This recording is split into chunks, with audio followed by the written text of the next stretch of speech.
अस्सलाम वालेकुम स्टूडेंट्स। आज का टॉपिक है कॉलम्स लॉ और ये एफएससी पार्ट 2 मैंने स्टार्ट की है। तो सबसे पहला टॉपिक है कॉलम्स लॉ। तो कॉलम्स लॉ जो है ये एक साइंटिस्ट था, तो इसने न्यूटन ग्रेविटेशन लॉ को स्टडी किया। तो न्यूटन ग्रेविटेशन लॉ ये कहता है कि टू ऑब्जेक्ट्स हैं, टू मैसेज है, तो वो एक दूसरे को क्या करती हैं, अट्रैक्ट करती हैं। तो इसने एनालॉजी पेश की। इसने कहा कि अगर टू मैसेज एक दूसरे को अट्रैक्ट करते हैं तो फिर चार्जेस का बिहेवियर कैसा होगा। तो इसने चार्जेस के बिहेवियर को स्टडी किया था। तो इसने जब स्टडी किया चार्जेस के बिहेवियर को, इसने कहा कि इसने देखा कि दो चार्जेस एक दूसरे को रिपेल करते हैं, सिमिलर चार्जेस, और अपोजिट चार्जेस क्या एक दूसरे को अट्रैक्ट करते हैं। और जो दो चार्जेस होती हैं वो अट्रैक्ट या रिपेल एक फोर्स से करती हैं, और वो फोर्स कौन सी थी, कोलम्स फोर्स। तो इसने ये लॉ पेश किया, the force between the 2 point charges is directly proportional to the product of magnitude of charges and inversely proportional to the square of distance between them. कि जो दो चार्जेस हैं Q1 और Q2, वो क्या होती है, उनके प्रोडक्ट के डायरेक्टली प्रोपोर्शन होती है फोर्स, और इनवर्सली प्रोपोर्शन होती है उनके स्क्वायर ऑफ डिस्टेंस के मुताबिक। तो अब आपको व्हाइट बोर्ड पर ले चलता हूँ, वहां पर आपको मजीद समझाता हूँ।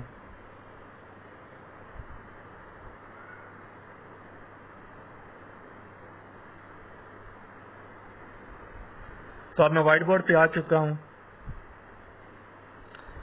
तो कोलम्स लॉ क्या कह रहा है, उसने कहा ये चार्ज है और एक ये चार्ज है। अगर ये प्लस का चार्ज है, ये भी प्लस का चार्ज है, तो दोनों एक दूसरे को क्या करेंगे, रिपेल करेंगे। रिपेल कैसे करेंगे, with in along the straight line. ये नहीं होगा ये पॉजिटिव चार्ज इसको इस डायरेक्शन में रिपेल कर दे, या इस डायरेक्शन में रिपेल कर दे, या इस डायरेक्शन में। नो, जो पॉजिटिव चार्ज है ये इसको स्ट्रेट लाइन में रिपेल करेगा। अगर दो चार्जेस हैं, एक पॉजिटिव है और एक नेगेटिव है, फिर दोनों क्या करेंगे, वो भी एक दूसरे को स्ट्रेट लाइन में अट्रैक्ट करेंगे। ये नहीं करेंगे कि ये इसको इस डायरेक्शन में अट्रैक्ट कर ले, इस डायरेक्शन में अट्रैक्ट कर ले, या इस डायरेक्शन में। तो जो कोलम फोर्स हो, ये जो फोर्स होती है इसे हम कहते हैं एफ, और ये with in the straight line act करती है। कि ये नहीं होगा कि इस डायरेक्शन में एक्ट करे या इस डायरेक्शन में, ये हमेशा with in a straight line he act करेगा। दो चार्जेस हैं वो स्ट्रेट लाइन में एक दूसरे को अट्रैक्ट करेंगे। अगर दो चार्जेस ऑपोजिट हैं वो एक दूसरे को स्ट्रेट लाइन में ही वो अट्रैक्ट करेंगे। तो ये कोलम्स ने पेश किया था। फिर दूसरी बात,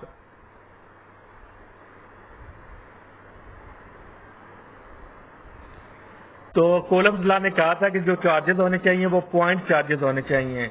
पॉइंट चार्जेस का मतलब है कि वो पॉइंट चार्जेस का होने, क्या चार्जेस होती हैं,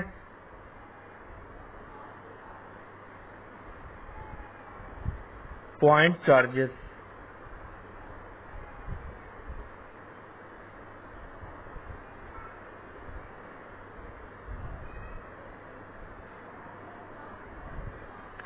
तो वो पॉइंट चार्जेस होते हैं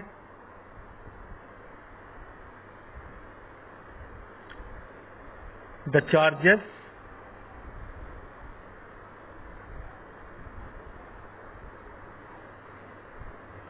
whose size is less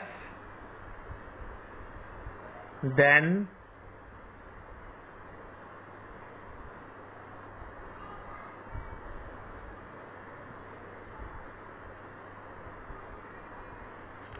their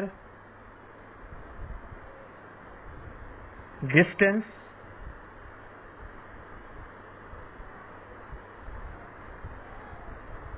between them।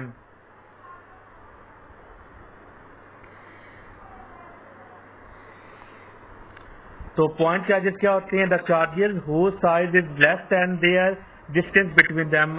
अगर हमारे पास दो चार्जेस है, जैसे कि ये पॉजिटिव और ये नेगेटिव है, तो जो पॉजिटिव का साइज और नेगेटिव का साइज है, इनका साइज क्या होना चाहिए, इनका जो डिस्टेंस है उनसे क्या होना चाहिए, छोटा होना चाहिए। तो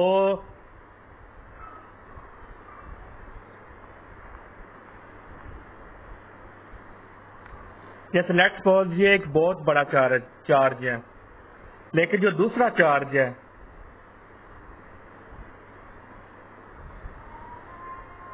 उसका हम कह लेते हैं,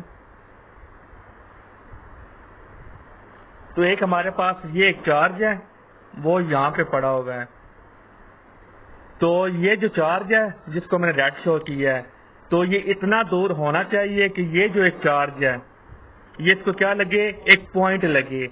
तो पॉइंट वो उसको तब लगेगा जब इन दोनों के दरमियान जो डिस्टेंस है वो बहुत ज्यादा होना चाहिए। जो आपने देखा होगा, अगर हम एक किसी चीज को बहुत दूर से देखते हैं हमें क्या नजर आती है, छोटी नजर आती है। इन रियलिटी में वो छोटी नहीं होती, लेकिन फिर भी वो हमें जब दूर से देखेंगे तो हमें छोटी नजर आएगी। तो ये जो हमें पॉइंट नजर आ रहा है, तो ये भी इन रियलिटी क्या है, एक बड़ा चार्ज है।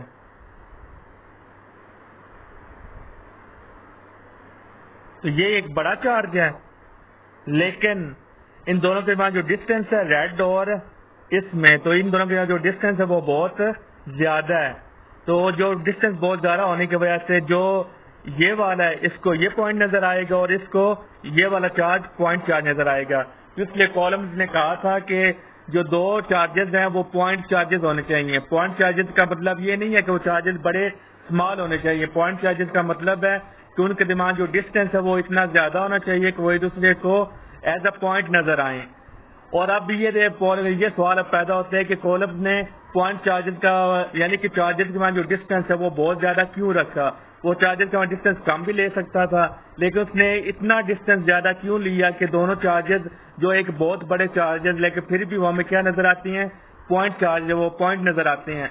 तो उसने ऐसा क्यों किया, उसने जो वो दो चार्जेस के बाद जो डिस्टेंस है, जैसे कि एक ये चार्ज है और एक ये चार्ज है, इन दोनों चार्जेस को भी स्टडी कर सकता था, लेकिन उसने इन चार्जेस को स्टडी नहीं किया, बल्कि उसने क्या किया, दो चार्ज ऐसे लिए जो जिनका जो डिस्टेंस है वो बहुत ज्यादा हाई डिस्टेंस था, तो वो एक दूसरे को पॉइंट नजर आ रहे थे। तो इसका सवाल का जवाब ये है, अगर दो चार्जेस के डिस्टेंस कम हो जाए, अगर दो चार्जेस के जो डिस्टेंस है वो कम हो जाए,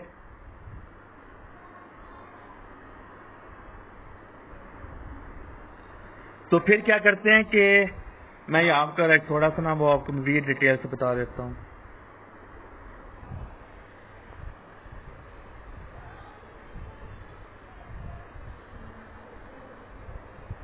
ये एक हमारे पास चार्ज है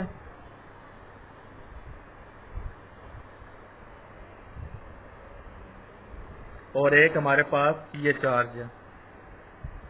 अब मैं वो केस ले रहा हूँ कि जब दोनों चार्जेस का जो डिस्टेंस है वो बहुत कम है। तो आप क्या देखें कि इन दोनों चार्जेस के दरमियान हमने डिस्टेंस बहुत कम कर दिया है। तो जब दो चार्जेस का डिस्टेंस कम होगा तो उस पर टू फोर्सेस एक्ट करेंगी, क्योंकि एक तो वो फोर्स होगी, यहाँ पर प्रोटॉन्स भी होंगे और इलेक्ट्रॉन्स भी होंगे दोनों चार्जेस के अंदर। अगर ये प्लस चार्ज है, इट मीन इसमें इलेक्ट्रॉन्स की कमी और प्रोटॉन्स की ज्यादा है, और अगर ये नेगेटिव चार्ज, इट मीन इसमें इलेक्ट्रॉन्स ज्यादा है और प्रोटॉन्स के हैं वो कम है। अगर इन दोनों के दरमियान जो डिस्टेंस कम हो जाए तो फिर क्या करेंगे, ये जो प्रोटॉन्स है वो प्रोटॉन्स के साथ भी अट्रैक्ट करेंगे और ये प्रोटॉन्स जो है वो इलेक्ट्रॉन्स के साथ भी अट्रैक्ट कर सकते हैं, क्योंकि इनका डिस्टेंस कम है। तो प्रोटॉन को रिपेल भी करेंगे और प्रोटॉन इलेक्ट्रॉन्स को अट्रैक्ट भी करेंगे। इट मीन जब डिस्टेंस जो स्मॉल हो जाता है तब क्या होता है कि जो प्रोटॉन की रिपल्शन और प्रोटॉन इलेक्ट्रॉन की अट्रैक्शन वो बिल्ड अप हो जाती है। कोलम ने क्या किया था, कोलम ने दो चार्जेस के दरमियान इलेक्ट्रोस्टैटिक फोर्स को स्टडी किया। उसने कहा था कि उसने ये ऑब्जर्व किया, उसने स्टडी करना था कि जब दो चार्जेस हैं वो एक दूसरे पर कौन सी फोर्स लगाते हैं। तो वो फोर्स उसने वो जब वो चार्ज एक दूसरे पर रेस्ट पर हो तो एक चार्ज दूसरे चार्ज पर कौन सी फोर्स लगाते, उसने ये स्टडी किया था। इसलिए डिस्टेंस उसने किया उसने ज्यादा लिया, क्योंकि जब डिस्टेंस ज्यादा होगा तब प्रोटॉन और प्रोटॉन इलेक्ट्रॉन की जो अट्रैक्शन है वो नहीं हो सकती, क्योंकि जब चार्जेस के डिस्टेंस बहुत ज्यादा है तो सिर्फ और सिर्फ क्या होगी, अगर ये पॉजिटिव चार्ज है और ये नेगेटिव चार्ज है, तो फिर जो प्रोटॉन इलेक्ट्रॉन की जो वो जो अट्रैक्शन है वो नहीं हो पाएगी और प्रोटॉन की रिपल्शन नहीं हो पाएगी। सिर्फ और सिर्फ क्या होगा ये चार्ज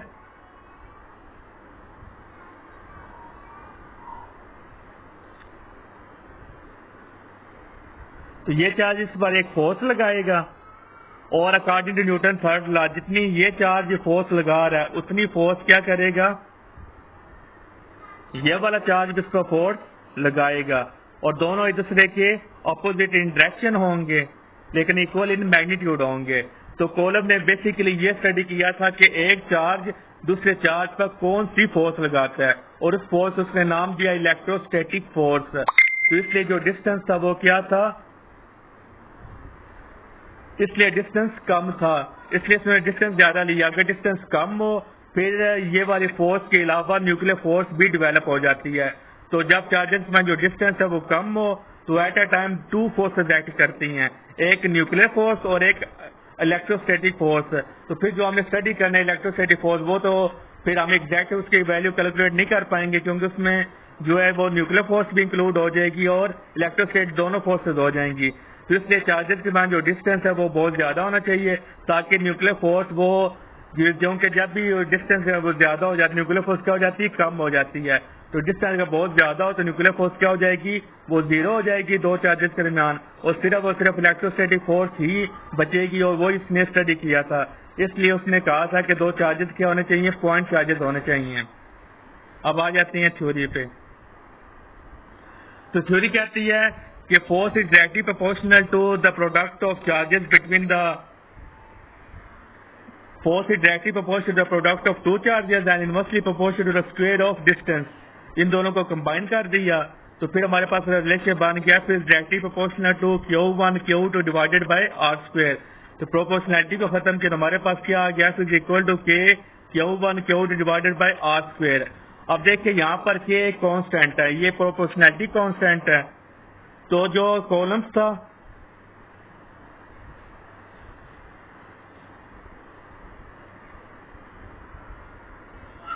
तो कॉलम ने क्या किया था, कॉलम ने स्टडी किया था न्यूटन के ग्रेविटेशन लॉ को। वो क्या कहता है, फिर equal to G M1 M2 divided by R square. ये था न्यूटन का ग्रेविटेशन लॉ। और कॉलम ने क्या किया था, कॉलम ने ये लॉ पेश किया F is equal to K Q1 Q2 और R स्क्वायर। अब देखो दोनों में सिमिलैरिटीज देखें।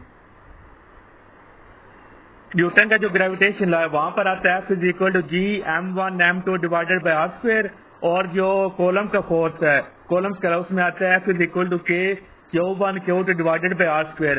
तो दोनों में R स्क्वायर के force is inversely proportional R square के और न्यूटन कॉलम्स लॉ में भी force is inversely proportional R square है। और फिर जो कांस्टेंट ग्रेविटेशन में न्यूटन के लॉ वो यूज किया था वो था G कैपिटल G। और जो कैपिटल G होता है ये कैपिटल G क्या होता है, ये यूनिवर्सल कांस्टेंट है। यूनिवर्सल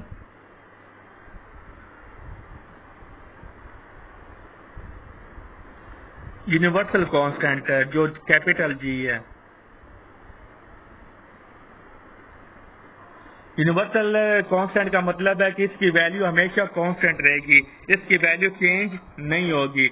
लेकिन जो कॉलम का कांस्टेंट है K,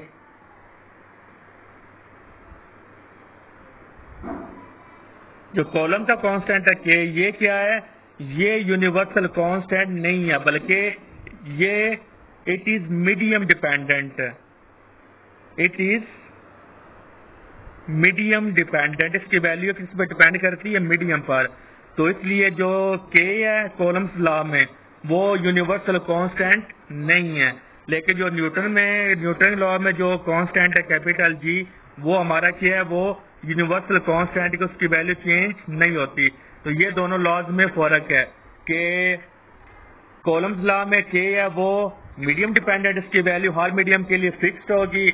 मतलब अगर हवा का मीडियम है तो उसकी वैल्यू कुछ और होगी, अगर कोई आप मीडियम और ले लेते हैं, ग्लास मीडियम ले लेते हैं, माइका ले लेते हैं, कुछ और मीडियम ले लेते हैं, तब उसकी वैल्यू क्या हो जाएगी, और हो जाएगी। लेकिन G ऐसे वो मीडियम डिपेंडेंट नहीं होता और G क्या है कि यूनिवर्सल कांस्टेंट है, ये मीडियम पे डिपेंड नहीं करता। तो ये दोनों में फर्क है। और फिर यहाँ पर मैसेज M1 M2 यूज हो रहे हैं और यहाँ पर Q1 Q2 यूज हो रहे हैं। तो न्यूटन का ग्रेविटेशन लॉ दो मैसेज के लिए और लेकिन जो कॉलम्स का लॉ है वो दो चार्जेस के लिए है। अब आ जाते थ्योरी पे, where F is the magnitude of the mutual force. अब एक और बात, एफ जो है इसको हम कहते हैं म्यूचुअल फोर्स हम कहते हैं।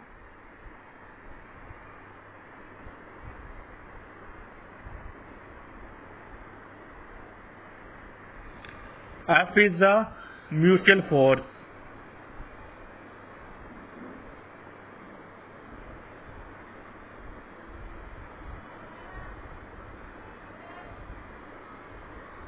अब एफ को म्यूचुअल फोर्स हम क्यों कहते हैं?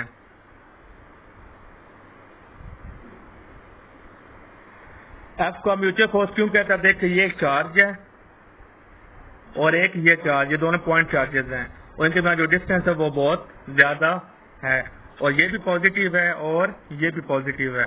अब ये दोनों दूसरे को रिपेल क्या करेंगे, अलोंग द स्ट्रेट लाइन एक दूसरे को रिपेल करेंगे। तो एफ का म्यूचुअल फोर्स क्यों कहते हैं? क्योंकि अगर हम इस चार्ज को क्या करें, हटा दें, ये चार्ज गायब कर दे, सिर्फ ये वाला चार्ज बच जाए, ये वाला, तो ये अभी किस पे फोर्स लगाएगा? किसी पे फोर्स ये नहीं लगा सकता क्योंकि दूसरा चार्ज है मौजूद ही नहीं है। कॉलम ने स्टडी किया था कि दो चार्जेस के दरमियान की फोर्स को, कि जब दो चार्जेस बहुत ज्यादा दूर रहते हैं और उनके दरमियान न्यूक्लियर फोर्स क्या हो जाती है, जीरो हो जाती है, तब वो एक दूसरे पर कौन सी फोर्स लगाते हैं। तो वो फोर्स उसने कहा, उस फोर्स का नाम दिया था इलेक्ट्रोस्टैटिक फोर्स का। जब दूसरा चार्ज हम गायब कर देंगे, रिमूव कर देंगे, फिर एक चार्ज बच जाएगा, तो एक चार्ज दूसरे चार्ज पर फिर फोर्स लगा ही नहीं पाएगा क्योंकि यहाँ पर चार्ज मौजूद ही नहीं है। इसलिए कॉलम की ये जो फोर्स है ये म्यूचुअल फोर्स है। क्यों? क्योंकि इसके लिए टू चार्जेस का होना जरूरी है। जब टू चार्जेस होंगे वो एक दूसरे पर फोर्स लगाते हैं, ये इस पर फोर्स लगाएगा और ये इस पर फोर्स लगाएगा। इसलिए हमने जो एफ है इसको हम कहते हैं म्यूचुअल फोर्स, क्योंकि ये दो चार्जेस के दरमियान ही डिपेंड करती है, एक्ट करती है। F is the magnitude of mutual force that acts on each of the 2 point charges Q1 and Q2 and R is the distance between them. The force F always acts along the straight line joining the 2 point charges. K is the proportionality constant and its value depend upon the nature of the medium between the 2 point charges and system units in which F, Q and R are measured. तो अगर if the medium between a 2 point charges free space, अगर दो point charges के दरमियान क्या free space है, तो फिर क्या होगा, इसकी वैल्यू क्या होगी, K is equal to 1/4 epsilon not.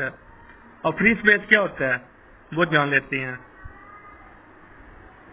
बल्कि यहाँ पर आ जाते फ्री स्पेस पे। तो फ्री स्पेस वो होती है, free space means space free of all matter. अगर आप एक वो जगह में से आप तमाम मैटर को रिमूव कर देते हैं तो वो क्या बन जाती है, वो फ्री स्पेस बन जाती है कि space free of matter.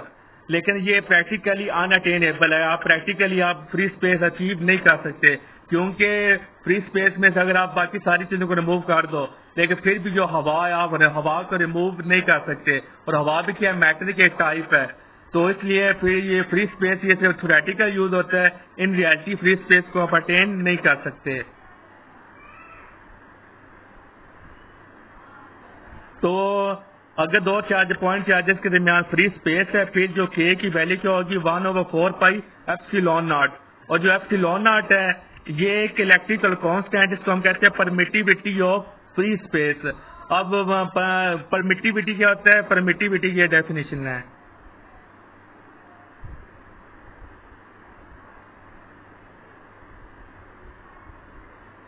Permittivity of free space का मतलब क्या होता है, the permittivity of free space is the ability of a vacuum to permit electric field. मतलब जो हमने वैक्यूम क्रिएट किया, जो हमने वो सारी हवा को हमने उस मैटर को हमने रिमूव कर दिया है, तो फिर हमने क्या किया है, तो जब सारे मैटर को आप रिमूव कर देते हैं तब वो जो फ्री स्पेस बनती है वो क्या करती है, इलेक्ट्रिक फील्ड को परमिट करती है, इलेक्ट्रिक फील्ड को सपोर्ट करती है। कितना सपोर्ट करती है, 8.85 × 10⁻⁻12। इतना इलेक्ट्रिक फील्ड को क्या करती है, वैल्यू को इंक्रीज कर देती है। परमिट का मतलब होता है इंक्रीज करना।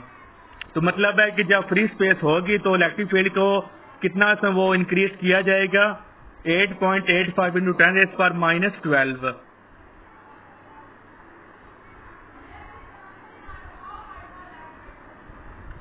और जब ये वैल्यूज पुट करेंगे तो के की वैल्यू क्या बन जाएगी, 9 इंटू 10⁻9 न्यूटन मीटर स्क्वायर पर कॉलम स्क्वायर। तो इट मीन्स जब फ्री स्पेस होगा तब जो के की वैल्यू होगी, के मतलब है ये कांस्टेंट है, तो के की वैल्यू कितनी होगी, 9 इंटू 10⁻9, यानी कि कॉलम फोर्स है उसको ये कितना परमिट करेगा, कितना इंक्रीज करेगा, कितना सपोर्ट करेगा, 9 इंटू 10⁻9 न्यूटन मीटर स्क्वायर पर कॉलम स्क्वायर, ये उसको सपोर्ट करेगा। तो एक ये भी क्वेश्चन आता है कि शॉर्ट में आता है और एमसीक्यू में भी आ सकता है, write the column force in free space. तो उसका ये answer F is equal to 1/4πε0 Q1 Q2 divided by R square. The column force is the mutual. It means that if Q1 exerts a force on Q2, then Q2 also exerts an equal and opposite force on Q1। ये आपको बता चुका अगर दो charges हमारे पास, तो जो first charge जो दूसरे चार्ज पर जो फोर्स लगाएगा, दूसरा पहले पर ही उतनी फोर्स लगाएगी जो इक्वल मैग्नीट्यूड होंगे और अपोजिट इन डायरेक्शन। और कार्डिनो न्यूटन थर्ड लॉ है कि अगर आप किसी चीज पर फोर्स लगाते हैं तो जितनी फोर्स आप लगाएंगे रिएक्शन में भी ये बदले में आपको फोर्स उतनी ही मिलेगी। तो ये फिर दोनों फोर्स क्या होती हैं, ये दोनों फोर्स एक दूसरे के अपोजिट होती हैं और इक्वल इन मैग्नीट्यूड होती हैं। तो if we denote the force exerted on Q2 by Q1 as F2, अब ये भी दो फोर्सेस आती हैं F12 एंड F-F21। इसको हम क्या करते हैं, इसको हम समझ लेते हैं ये क्या होती हैं।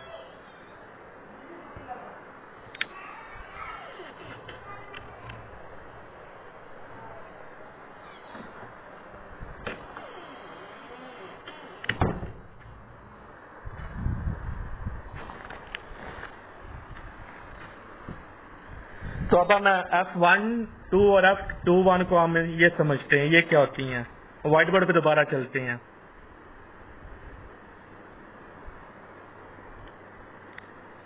ये हमारे पास चार्ज है, ये हमारे पास चार्ज है Q1 और ये चार्ज है ये हमारे पास है Q2।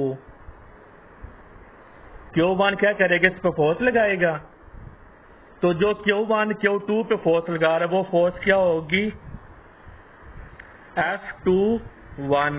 ये जो फर्स्ट सबस्क्रिप्ट है 1 ये फोर्स लगाने वाला है और जो सेकंड सबस्क्रिप्ट है ये है जिस पर फोर्स लगती है। तो Q1 Q2 पे कितनी फोर्स लगाएगा, F21 मींस कि Q1 फोर्स लगा रहा है F2 पे और जो बदले में ये जो चार्ज ये कितनी फोर्स लगाएगा, ये लगाएगा F12। मतलब है 2 ये क्योंकि Q2 फोर्स लगा रहे इसका 2 को हम राइट साइड पे लिखेंगे और जिस पे फोर्स लगा रहे उसको लेफ्ट साइड पे लिखेंगे। और ये दोनों इक्वल मैग्नीट्यूड होती हैं लेकिन अपोजिट इन डायरेक्शन होती हैं। तो फिजिक्स में हम क्या करते हैं, जो इक्वल मैग्नीट्यूड हो लेकिन अपोजिट इन डायरेक्शन हो तो उसको हम क्या लिखते हैं कि F12 और 21 एक दूसरे की इक्वल इन मैग्नीट्यूड है लेकिन अपोजिट डायरेक्शन, मतलब है उसके लिए कौन सा साइन यूज करेंगे, नेगेटिव का साइन। तो कॉलम्स लॉ को फिर हम इसका रिप्रेजेंट कर सकते हैं F12 is equal to minus F21। The magnitude of both these two forces is the same but they are opposite in direction. In order to represent the direction of these forces we use unit vector. क्योंकि फोर्स क्या होती है, ये होती है vector quantity, तो it means आप इसको फोर्स वगैरह वेक्टर फॉर्म में लिखना चाहेंगे। फिर आप क्या करेंगे, जो F12 है और जो फोर्स को जब आप रिप्रेजेंट करेंगे तो उसके लिए क्या जरूरत होगी, आपको यूनिट वेक्टर की जरूरत होगी। तो जो है फोर्स F12 है इसका यूनिट वेक्टर भी 12 होगा और जो फोर्स F21 है इसका यूनिट वेक्टर भी 21 होगा। तो यहाँ से भी आपको फोर्स का जो फोर्स होगा अगर 21 होगी तो उसका यूनिट वेक्टर भी 21 होगा, फोर्स 12 होगी तो उसका यूनिट वेक्टर भी 12 होगा। ये भी क्वेश्चन आ सकते हैं शॉर्ट में और एमसीक्यू में कि आप कॉलम फोर्स को वेक्टर फॉर्म लिखे तो फिर आप क्या करेंगे, F21 लिखेंगे और ये सारा एक्सप्रेशन लिखेंगे और ये एक्सप्रेशन लिखेंगे और साथ में आप यूनिट वेक्टर डालना, तो ये भी एक 2 नंबर का क्वेश्चन आ सकता है। फिर नेक्स्ट है इफेक्ट ऑफ मीडियम। अगर मीडियम है वो, अगर आप पहले हम बात कर रहे थे कि जब दो चार्जेस के दरमियान कोई मीडियम नहीं मतलब फ्री स्पेस है, लेकिन अगर दो चार्जेस में हम मीडियम प्लेस कर देते हैं, when we introduce medium which is an insulator, जो मीडियम आपने प्लेस करना वो क्या होना चाहिए, इंसुलेटर होना चाहिए, कंडक्टर नहीं होना चाहिए। उस इंसुलेटर को हमें क्या कहना चाहिए, डाइइलेक्ट्रिक।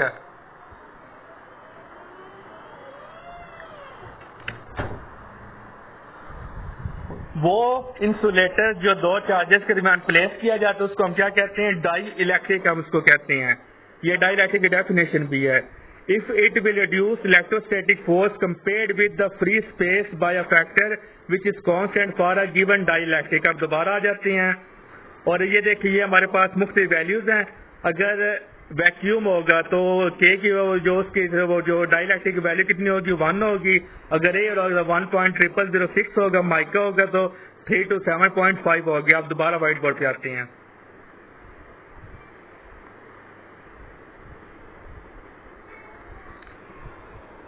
अब ये एक हमारे पास चार्ज है और एक ये चार्ज है। तो ये वो कंडीशन है कि जब फ्री स्पेस है, जब दो चार्जेस के दरमियान कोई मीडियम प्लेस नहीं है, फ्री स्पेस। और ये वाला केस है जब दो चार्जेस के दरमियान हमने क्या किया, मीडियम को प्लेस कर दिया।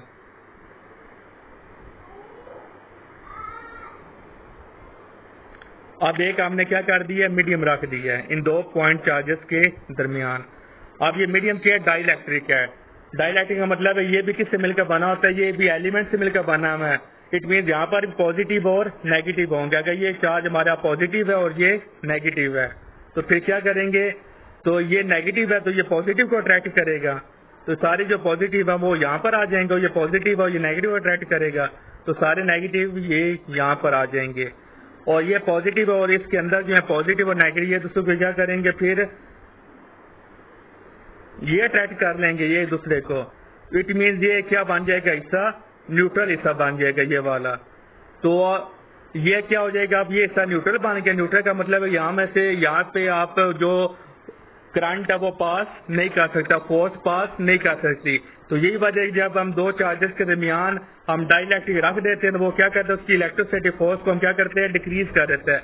और वही फोर्स जो पहले इजीली यहाँ से यहाँ पे जा रही थी, कोई रुकावट नहीं थी, अब क्या हो गया, अब उस फोर्स को रुकावट आ गई है।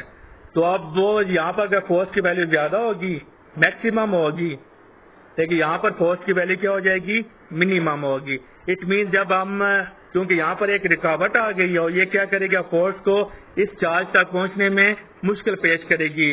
उसको जो अगर फोर्स 20 न्यूटन है तो बहुत सारी फोर्स यहाँ की अब क्या हो जाएगी, जाया हो जाएगी। और ये डिपेंड करता है कि मीडियम आपने जो डाइइलेक्ट्रिक वो आपने कितना स्ट्रॉन्ग रखा है। अगर डाइइलेक्ट्रिक कमजोर है तो फिर कुछ ना कुछ फोर्स पास कर जाएगा। अगर डाइइलेक्ट्रिक बहुत ही स्ट्रॉन्ग है, इंतहा के स्ट्रॉन्ग है, फिर जो फोर्स है वो जीरो गुजरे होगी, फिर फोर्स पास नहीं कर पाएगी। लेकिन ये जो डाइइलेक्ट्रिक होती हैं ये कुछ ना कुछ फोर्स को पास करने देती हैं, ये इतने ज्यादा स्ट्रॉन्ग नहीं होते। तो फ्री स्पेस में फोर्स मैक्सिमम होती है, जब आप डाइइलेक्ट्रिक रख देते हैं तब फोर्स क्या हो जाती है, मिनिमम हो जाती है। तो ये फैक्ट ऑफ मीडियम है कि जब हम दो चार्जेस के मीडियम रख देते हैं जिसको हम कहते हैं डाइइलेक्ट्रिक, ये इंसुलेटर होता है। इंसुलेटर इसलिए होता है कि यहाँ से करंट पास ना कर सके, क्योंकि हमने फैक्ट ऑफ मीडियम रखना। अगर जो इंसुलेटर अगर हम डाइइलेक्ट्रिक कंडक्टर को ले लें फिर तो उसमें से करंट इजीली पास कर जाएगा, तो फिर जो हम इफेक्ट ऑफ फोर्स देखना चाहते वो तो फिर हम उसको स्टडी नहीं कर पाएंगे। और जो डाइइलेक्ट्रिक रखेंगे फ्री स्पेस के अलावा अगर कोई मीडियम रखेंगे उसकी जो परमिटिविटी उसको हम क्या कहते हैं, रिलेटिव परमिटिविटी, और उसको डिनोट करते हैं ER से। फ्री स्पेस के परमिटिविटी को आप डिनोट करते हैं E0 से, और जो मीडियम की जो परमिटिविटी उसको हम क्या कहते हैं, रिलेटिव परमिटिविटी, उसको डिनोट करते हैं ER से। ये टेबल भी आपने वो बना तो ये भी आपने याद करना है। अगर आपको मेरा लेक्चर पसंद आया तो प्लीज मेरे चैनल को सब्सक्राइब करें। अगर आपको मेरा लेक्चर पसंद नहीं है फिर आप बिल्कुल सब्सक्राइब ना करें। लेकिन आपको मेरा लेक्चर पसंद आया, आपके सारे पॉइंट्स क्लियर हो गए हैं, तो फिर इतना तो आपका हक बनता है कि आप मेरा चैनल को सब्सक्राइब कर दें।